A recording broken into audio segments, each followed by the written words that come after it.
साथियों नमस्कार, कृषि दर्शन कार्यक्रम में आपका स्वागत है। और दर्शकों, आजकल खेतों में इतना अधिक केमिकल का यूज़ किया जा रहा है कि कहीं ना कहीं मिट्टी की उर्वरा शक्ति घटते जा रही है और साथ ही साथ जिसका मानव जीवन पर भी बहुत बुरा प्रभाव पड़ रहा है। और आज हम इसी विषय पर बातचीत करेंगे। हमारे आज के कार्यक्रम का विषय है जैविक खेती और बायो फर्टिलाइज़र क्या होता है। और आज इसी विषय पर बातचीत करने के लिए हमारे साथ हैं डॉक्टर शेखर सिंह बघेल जी। डॉक्टर साहब, आपका हमारे कार्यक्रम में बहुत बहुत स्वागत है। और डॉक्टर साहब जो हैं वरिष्ठ वैज्ञानिक हैं जवाहरलाल नेहरू कृषि विश्वविद्यालय में। तो आइए शुरुआत करते हैं हमारे आज के कार्यक्रम की। डॉक्टर साहब, सबसे पहले मैं आपसे ये जानना चाहूँगी कि जैविक खेती क्या होती है? जी हाँ, जैविक खेती जैसा कि जैविक के नाम से ही समझ में आता है कि जो खेतों में हमारे विभिन्न प्रकार के फसलों के बाद में जितना भी उसके वनस्पतिक जो मटेरियल बचता है उसका खेतों में इस्तेमाल करना और गोबर की खाद, केचुआ की खाद, इनका इस्तेमाल करके जो खेती की जाती है जिसमें किसी भी प्रकार का रासायनिक जो सामान होता है उसका इस्तेमाल नहीं करते हैं और खेती करते हैं, तो वो जैविक खेती कहलाती है। और जैविक खेती में प्रमुख रूप से हम ये कह सकते हैं कि जो मानव है उसको किसी प्रकार की कोई समस्या नहीं आती।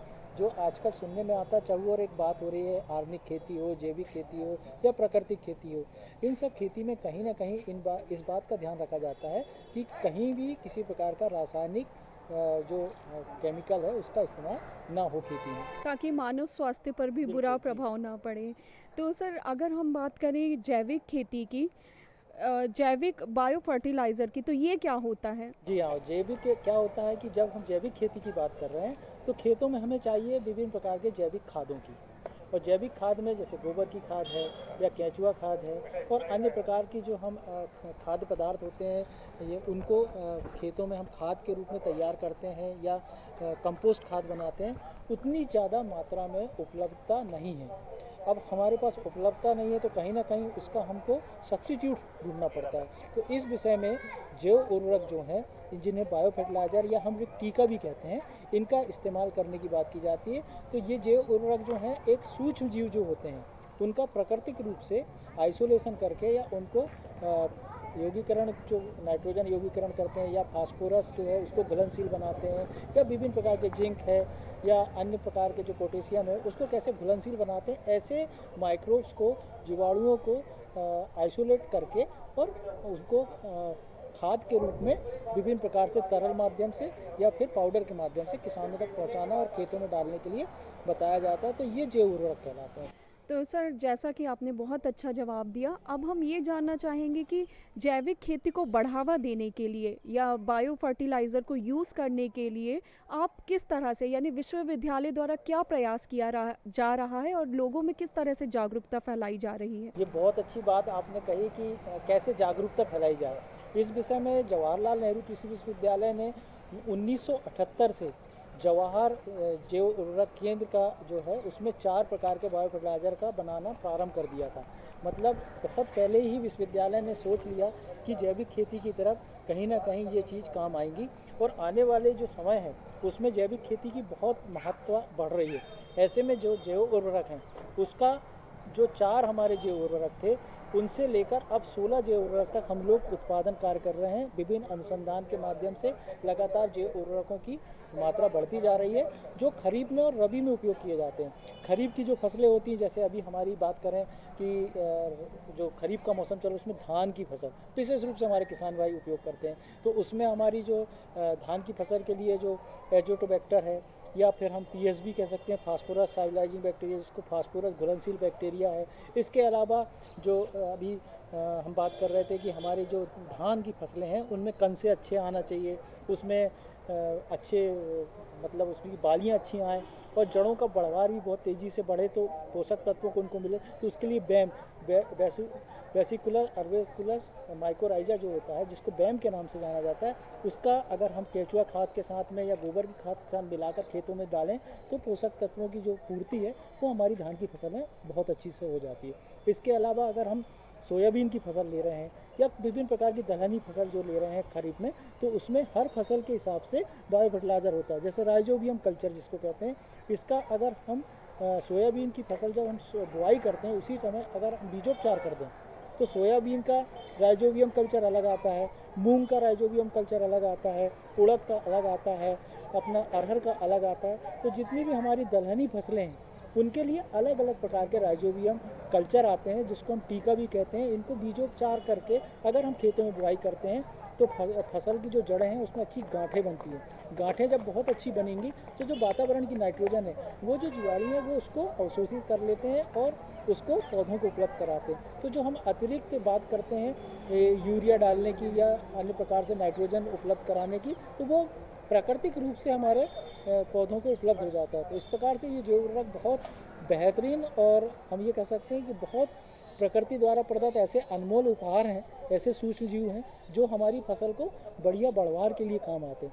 अब आई रबी की फसल, तो रबी की फसल में चने की फसल होती है, हमारी गेहूं की फसल होती है और गन्ना भी हमारा है। तो ये सब फसलें जो हैं इन फसलों में भी विभिन्न प्रकार के जैव उर्वरकों का इस्तेमाल किया जाता है। अब उद्यानिकी की फसलें हैं तो जैसे सब्जी की फसलें हैं तो इनके लिए भी अनेक बायो फर्टिलाइजर जैसे बायोफर्टिसॉल है, इसके अलावा सूडोमोनास है ना। इसके अलावा हमारे जो धान की फसल की हम बीजीए की जो बात करते हैं, ब्लू ग्रीन एल्गी जैसे नील हरित काई कहते हैं, इसका इस्तेमाल करने की बात करते हैं। तो विभिन्न प्रकार के बायो फर्टिलाइजर हैं जो समय समय पर विभिन्न फसलों पर उनका इस्तेमाल करने की सलाह किसान भाइयों को देते हैं और जो विश्वविद्यालय में बहुत आसानी से उपलब्ध भी होता है। इसके अलावा जो हमारे कृषि विज्ञान केंद्र हैं जो विश्वविद्यालय के अंतर्गत संचालित होते हैं और अन्य कृषि विज्ञान केंद्र भी हैं, तो वो हमारे यहाँ से वो जैव उर्वरकों का अपने यहाँ पे उपलब्ध कराते हैं और किसानों को प्रदान करते हैं। तो ये एक बहुत अच्छा माध्यम है जिसके माध्यम से किसानों को जैव उर्वरक प्राप्त। तो सर ये जैव उर्वरक जो है कहाँ से प्राप्त की जा सकती है आसानी से?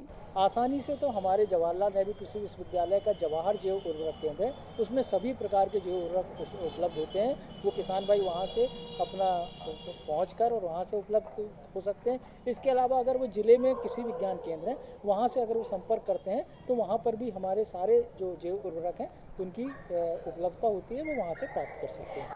सर जैसा कि प्रमोट किया जा रहा है कि अधिक से अधिक जो है जैविक खेती की जा सके, तो इससे कहीं ना कहीं उत्पादन तो कम नहीं होता है? जी नहीं, ये एक प्रकार की भ्रांति है।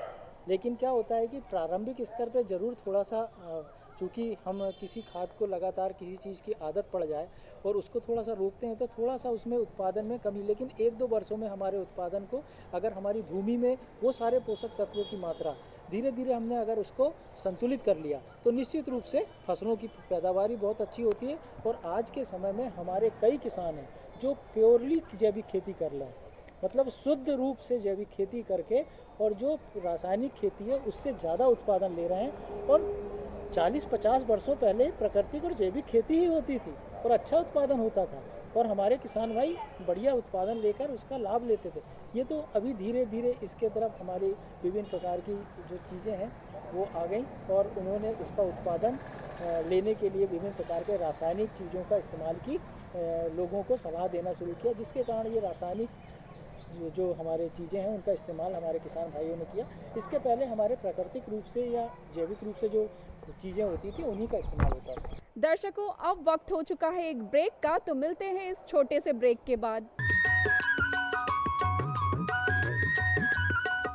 अरे सुन तो। मुझे क्या सुनाना चाहते हो? जो सुनाओ मेरी सौतन को। किसको? अरे वही तुम्हारा मोबाइल फोन जिससे सुबह शाम दिन रात चिपके रहते थे और कहते थे किसान कॉल सेंटर से बातें हो रही हैं। अच्छा ये बात है। हाँ क्यों, क्या हुआ? अब बात नहीं होती क्या? अब तो झट से बात हो जाती है। संबंधी समस्याओं का अपनी भाषा में तुरंत हल पाने के लिए पूरे भारत में किसी भी फोन से हेल्पलाइन नंबर पर संपर्क करें। किसानों का दोस्त किसान कॉल सेंटर।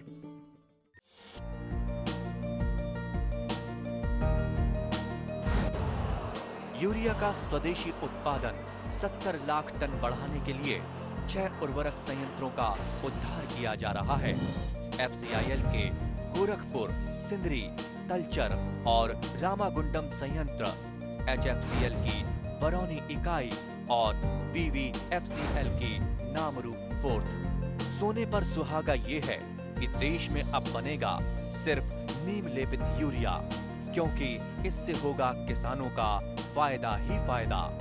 अनाज का उत्पादन 10% तक बढ़ेगा। बढ़ेगी 10 से 15% नाइट्रोजन क्षमता।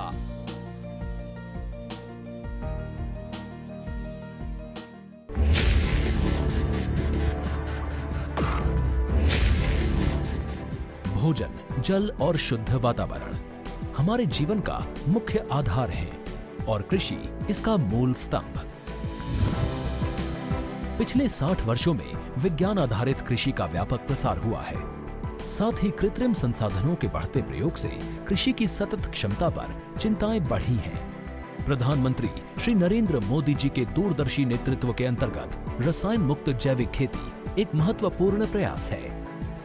रसायन मुक्त जैविक खेती को बढ़ावा देने के लिए 5 वर्ष पूर्व सरकार ने परंपरागत कृषि विकास योजना तथा उत्तर पूर्व भारत में जैविक मूल्य श्रृंखला योजनाएं आरंभ की। ऑर्गेनिक फार्मिंग को देश भर में बढ़ावा देने के लिए सरकार अनेक प्रयास कर रही है।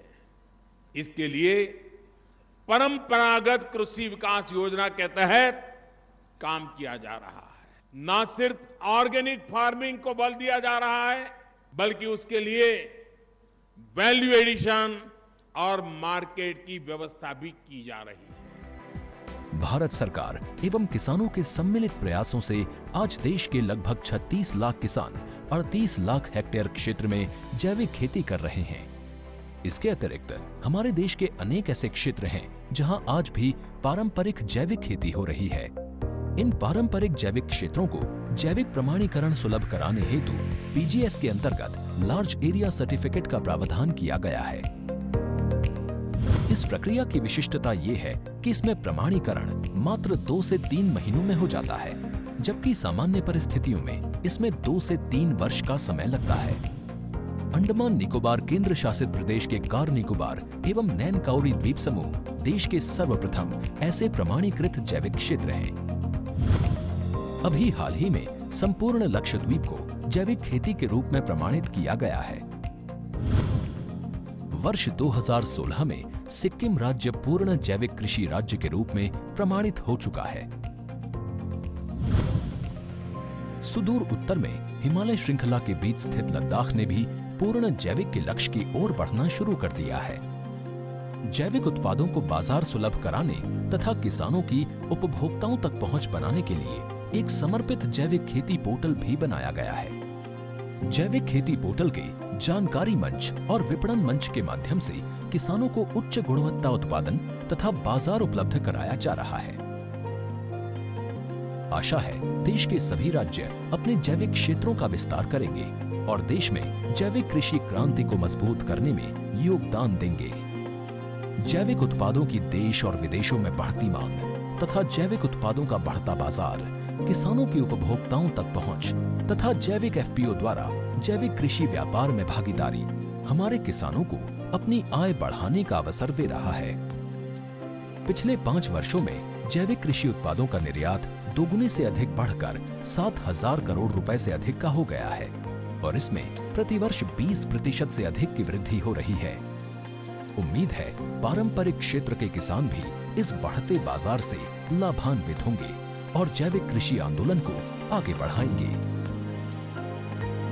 किसानों की मुस्कान समृद्ध हिंदुस्तान की है पहचान।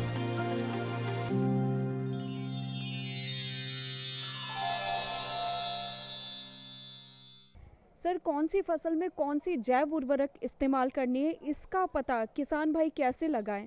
जी हाँ, मैंने अभी बताया कि खरीफ की फसल में कौन से जैव उर्वरक इस्तेमाल करना चाहिए। तो खरीफ का मौसम है, धान की फसल है, तो धान में आप फास्फोरस साइलाइजिंग बैक्टीरिया जिसको पीएसबी कहते हैं उसका इस्तेमाल कर सकते हैं। इसके अलावा जो बीजोपचार है, या हम ये कह सकते हैं कि नर्सरी तैयार करते समय हम उसमें ट्राइकोडर्मा जो है एक रामबाण फफूंदनाशक है, इसका इस्तेमाल हम बीजोपचार में कर सकते हैं।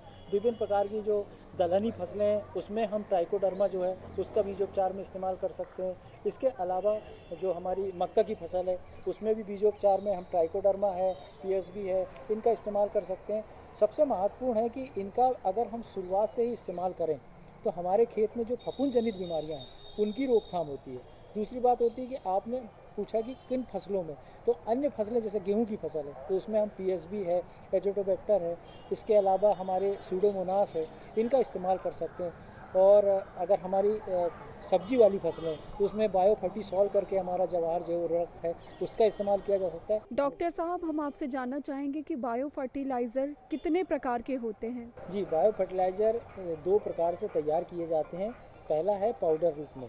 पाउडर रूप में जो बायो फर्टिलाइज़र तैयार किए जाते हैं उनका हमारे किसान भाई 6 माह तक इस्तेमाल कर सकते हैं और 6 माह के बाद उन बायो फर्टिलाइज़र की जो गुणवत्ता है उनमें कमी आ जाती है। दूसरे हैं तरल बायो फर्टिलाइज़र, जो तरल रूप में हमारे जैव उर्वरक हैं उनका इस्तेमाल हम 1 वर्ष तक कर सकते हैं। इसकी ये खूबी है कि अगर हम किसी फसल में उसकी 20 ml या 50 ml या 200 ml भी इस्तेमाल कर रहे हैं, बाकी जो बची हुई मात्रा है अगर हम उसको अच्छी तरीके से ढक्कन बंद करके नमी वाले स्थान पर रखें तो आने वाली फसलों में उसका इस्तेमाल कर सकते हैं। इस प्रकार से तरल जो जैव उर्वरक है उसका एक लंबे समय तक इस्तेमाल करके उसका लाभ लिया जा सकता है। और पाउडर वाला जो हमारा जैव उर्वरक है उसको अगर एक बार आपने पैकेट खोल दिया तो उसका एक बार में ही उपयोग करना पड़ता है। इस प्रकार से हम दोनों जैव उर्वरकों की खूबी भी है और कुछ कमी भी है। तो इस प्रकार से किसान भाई इनका इस्तेमाल कर सकते हैं और लाभ ले सकते हैं। और इनका उपयोग करते समय किन किन बातों का ध्यान रखना चाहिए, क्या क्या सावधानियां बरतनी चाहिए? सावधानियां बहुत महत्वपूर्ण है। जब भी किसान भाई खरीदते हैं बायो फर्टिलाइज़र किसी भी जगह से तो उनको खरीदने से लेकर अपने खेतों तक लाने में आवागमन में कहीं भी ऐसी जगह पे जैसे धूप के स्थान है या कोई गर्म स्थान है ऐसे स्थानों पर कभी ना रखें। दूसरी बात होती है कि जब भी हम इस्तेमाल कर रहे हैं तो उनको इस्तेमाल के पहले कभी भी खुले में नहीं रखना चाहिए, उनको नमी में रखना चाहिए या फिर हम ये कह सकते हैं कि छाया वाले स्थान पर रखना चाहिए। सबसे बेहतर तो ये है कि अगर हमारे किसान भाई कोई मटका ले लें और मटके को अगर ज़मीन के अंदर गाड़ दें और उसके अंदर उसको रख दें और ऊपर से ढक्कन या कपड़ा बांध दें तो बहुत अच्छी व्यवस्था होती है, जो हमारे जैव उर्वरकों के लिए एक पर्याप्त अनुकूल वातावरण होता है और उसकी गुणवत्ता बनी रहती है। सर, बहुत सारे किसान भाइयों से जब बातचीत की तो बातचीत के दौरान ये बात सामने आई कि कहीं ना कहीं नकली दवाएं बेची जा रही हैं, तो कैसे पहचाने कि ये असली जैव उर्वरक है या ये नकली है? देखिए, सबसे बड़ी बात होती है कि जब भी जैव उर्वरक खरीदते हैं तो ये हमें पता होना चाहिए कि कोई विश्वसनीय संस्था से खरीदें, जो नामी संस्था हो वहाँ से खरीदें। जो नामी संस्था होती है वो अपनी साख के साथ साथ किसानों के भी हित के लिए काम करती है और उसके दुख दर्द को समझती है। दूसरी बात होती है कहीं से भी कोई भी दवाई खरीदें, बीज खरीदें या हम बायो फर्टिलाइज़र खरीदें, एक पक्का बिल जरूर लें। पक्का बिल वो इस बात का घोतक है कि आप किसी प्रकार का फ्रॉड नहीं कर सकते। कभी किसी प्रकार की समस्या आई तो आप अपने कृषि अधिकारी के माध्यम से वहाँ पे संपर्क करके और अपनी जो भी नुकसान हुआ है उसकी भरपाई मिल जाती है। तो इस प्रकार से इस बात का ध्यान रखें कि नकली चीज़ें के लिए किसी भी जगह से आप खरीद रहे हैं तो इसका उसके चेहरे पे नहीं लिखा होता है कि नकली दे रहा है असली, क्योंकि वो संस्था का प्रॉपर उसका नाम, उसका दुकान का सारे लाइसेंस वगैरह सारी चीज़ें होती हैं तो वो पक्का बिल ही देगा। तो इस बात का हमारे किसान भाई को हमेशा ध्यान रखना चाहिए। सर, आपने बहुत अच्छी जानकारी दी और चलते चलते आप हमारे किसान भाइयों को क्या कहना चाहेंगे जिससे उत्पादन बहुत अच्छा हो? जी, मैं किसान भाइयों को ये बताना चाहूँगा कि वर्तमान में जैविक खेती, प्राकृतिक खेती या हम नैसर्गिक खेती इन सब की बात हो रही, तो ऐसे में जवाहर जैव उर्वरक जो है एक बेहतर विकल्प के रूप में है और सर्वोत्तम आदान है जैविक खेती के। इनका अगर हम इस्तेमाल करते हैं तो निश्चित रूप से आपकी एक तो सबसे महत्वपूर्ण बात है कि आपकी लागत में कमी आएगी। दूसरी बात है वातावरण को नुकसान बहुत कम होगा। तीसरी बात है भूमि की जो गुणवत्ता है और उसकी ताकत है वो बढ़ेगी। चौथी बात है कि फसल की उत्पादकता, फसल की जो गुणवत्ता है, फसल में विभिन्न प्रकार के रोग या बीमारियां जो हैं उससे लड़ने की ताकत बढ़ेगी। इसके साथ ही साथ किसानों की आय में बढ़ोतरी होगी, क्योंकि वो अनावश्यक मात्रा में जो रासायनिक उर्वरक हैं या रासायनिक खादें डालते हैं उनकी कमी आएगी। तो कहीं ना कहीं हमारे जो जैव उर्वरक हैं वो जैविक खेती में एक सर्वोत्तम आदान के रूप में कार्य करते हैं और इनका लाभ हमारे किसान भाई लेते हैं तो कहीं ना कहीं उनको आय में बढ़ोतरी होती है और उसका फ़ायदा ले सकते हैं। और हम कह सकते हैं कि एक सभी लोगों के लिए सार्वभौमिक इसकी फ़ायदे हैं, चाहे वो प्रकृति को हो, उनके आय में हो, या हम कह सकते हैं उनके जो आर्थिक रूप से नुकसान होता है उसमें हो। तीसरी बात है जो हमारी भूमि है उसको भी फ़ायदा हो रहा है। तो ये कहीं ना कहीं ये हमारे लिए बहुत फ़ायदेमंद है। तो बघेल जी, आपने बहुत अच्छी जानकारी दी और मैं उम्मीद करती हूँ कि किसान भाइयों आपका भ्रम भी दूर हो चुका होगा कि केमिकल यूज़ करने से उत्पादन क्षमता बढ़ती है। आपने देखा और जाना कि किस तरह से जैविक खेती कर जो है आप अपनी फसलों की उत्पादन क्षमता भी बढ़ा सकते हैं और मिट्टी की उर्वरा को भी कायम रख सकते हैं। दर्शकों, अब वक्त है खबरें खेती का। तो चलिए देखते हैं खबरें खेती की। नमस्कार किसान भाइयों, खबरें खेती में आपका स्वागत है। आइए देखते हैं क्या है खास कृषि समाचारों में। सरकार राज्यों में करेगी डिजिटल फसल सर्वेक्षण, खेती बन रही है लाभ का धंधा, किसानों को मिलेंगे 6,000 रुपए, एग्री बिजनेस प्रशिक्षण कार्यक्रम और मिलेट्स की खेती जागरूकता कार्यक्रम। और अब खबरें विस्तार से। केंद्र ने फसल की खेती पर डेटा का एक विश्वसनीय और सत्यापित स्रोत स्थापित करने के लिए खरीफ सीजन के दौरान 12 राज्यों में डिजिटल फसल सर्वेक्षण नामक एक पायलट परियोजना शुरू की है। केंद्र सरकार ने खेतों की फसल के डेटा का एक सत्यापित करने के लिए देश के 12 राज्यों में डिजिटल फसल सर्वेक्षण नाम से एक पायलट परियोजना शुरू करने जा रही है। इसके साथ ही यह जलवायु परिवर्तन के प्रति कुछ फसलों की संवेदनशीलता का भी अध्ययन करेंगे। इस डिजिटल फसल सर्वेक्षण एप्लीकेशन को एक ओपन सोर्स, ओपन स्टैंडर्ड और इंटर ऑपरेबल पब्लिक गुड के रूप में विकसित किया गया है, जो हमारी खेत की जमीन की सटीक स्थिति सुनिश्चित करने के लिए भौगोलिक सूचना प्रणाली यानी कि GIS और ग्लोबल पोजिशनिंग सिस्टम जैसी प्रौद्योगिकियों के साथ भू संदर्भित मानचित्रों का उपयोग करेगा। इस परियोजना का प्राथमिक उद्देश्य फसल क्षेत्रों का सही अनुमान और किसानों को हो रही समस्याओं के समाधान के लिए बोई गई फसल का डेटा एकत्रित करना है, जो हमारी जमीन का एक विश्वसनीय और सत्यापित स्रोत होगा। इस डेटा के आधार पर देश में गेहूं और चावल की आपूर्ति में कमी की मौजूदा चुनौतियों को सही करने का फैसला लेने में आसानी होगी। हरदा जिले के कृषि उपज मंडी तेंदुपत्ता संग्राहकों को साड़ी, छाता, चरण पादुका व पानी की बोतलें वितरित की गईं। वन मंत्री डॉक्टर विजय शाह ने कार्यक्रम को संबोधित करते हुए कहा कि प्रदेश सरकार तेंदुपत्ता संग्राहकों की आय बढ़ाने तथा उन्हें हर संभव सुविधा उपलब्ध कराने के लिए कार्य कर रही है। विगत वर्षों में तेंदुपत्ता संग्राहकों की आय में वृद्धि के साथ साथ उन्हें दी जाने वाली सुविधाओं में भी काफी वृद्धि हुई है। किसान कल्याण तथा कृषि विकास मंत्री कमल पटेल ने कहा कि सरकार के समग्र प्रयास से खेती अब लाभ का धंधा बन रही है। इस अवसर पर क्षेत्रीय विधायक संजय शाह, जिला पंचायत अध्यक्ष गजेंद्र शाह, उपाध्यक्ष दर्शन सिंह गहलोत, नगर परिषद अध्यक्ष देवेंद्र भारद्वाज व पूर्व जिला पंचायत अध्यक्ष गौरी शंकर मुकाती सहित अन्य जन प्रतिनिधि व अधिकारी मौजूद थे। श्री पटेल ने कहा कि सरकार किसानों के आर्थिक सशक्तिकरण के लिए विभिन्न योजनाएं बनाकर क्रियान्वित कर रही है। विगत वर्षों में किसान सम्मान निधि और मुख्यमंत्री विकास कल्याण योजना में किसानों के खाते में 10,000 रुपए प्रतिवर्ष सरकार ने जमा कराए हैं। मुख्यमंत्री किसान कल्याण योजना में 2,000 रुपए की राशि बढ़ाई गई है।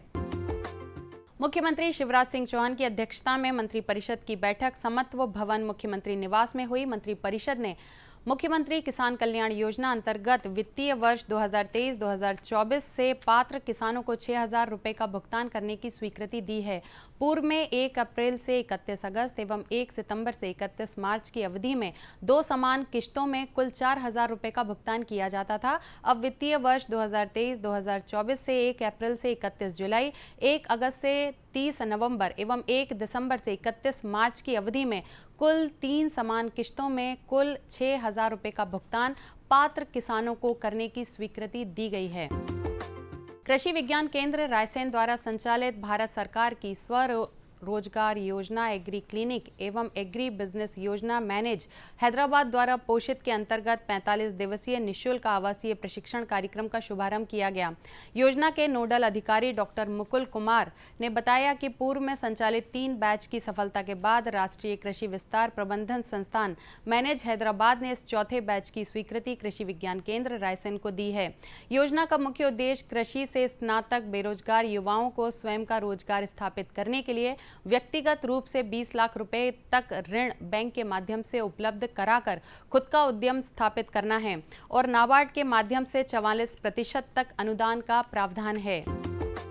कृषि विज्ञान केंद्र रायसेन के द्वारा अंतर्राष्ट्रीय मिलेट्स वर्ष 2023 अंतर्गत ग्राम अंडोल विकासखंड सांची में मिलेट्स की खेती व प्राथमिक प्रसंस्करण जागरूकता कार्यक्रम आयोजित किया, जिसमें ग्राम अंडोल की 25 महिला कृषकों की उपस्थिति रही। केंद्र की वैज्ञानिक लक्ष्मी चक्रवर्ती के द्वारा महिला कृषकों को मिलेट्स के बारे में जानकारी देते हुए बताया कि मिलेट्स यानी कदन खेती व स्वास्थ्य दोनों के दृष्टिकोण से महिला किसानों के लिए महत्वपूर्ण है। मिलेट्स में स्वास्थ्यवर्धक पोषक तत्व जैसे calcium, iron, zinc, magnesium, vitamin B, आवश्यक अमीनो एसिड, उच्च गुणवत्ता युक्त प्रोटीन व सुपाच्य फाइबर उपस्थित होने से ब्लड शुगर नियंत्रण, कोलेस्ट्रॉल के स्तर का नियमन, वजन में नियंत्रण, रक्तचाप का नियमन, इम्यून सिस्टम को मजबूत रखने का कार्य करते हैं। विश्व की सबसे बड़ी सहकारी संस्था इफ्को द्वारा सीधी जिले के कृषि विज्ञान केंद्र सभागार में कृषि विभाग एवं विपणन संघ के अधिकारियों हेतु नैनो उर्वरक आधारित प्रशिक्षण कार्यक्रम का आयोजन किया गया। कार्यक्रम में उप संचालक कृषि संजय श्रीवास्तव ने कृषि विभाग के समस्त अधिकारियों को नैनो यूरिया एवं नैनो डीएपी के प्रचार प्रसार किसान के स्तर तक किए जाने हेतु निर्देशित किया एवं सभी SADO को अपने विकास खंड में 5-5 प्रदर्शन इसी खरीफ सीजन में लगाने हेतु निर्देश किया।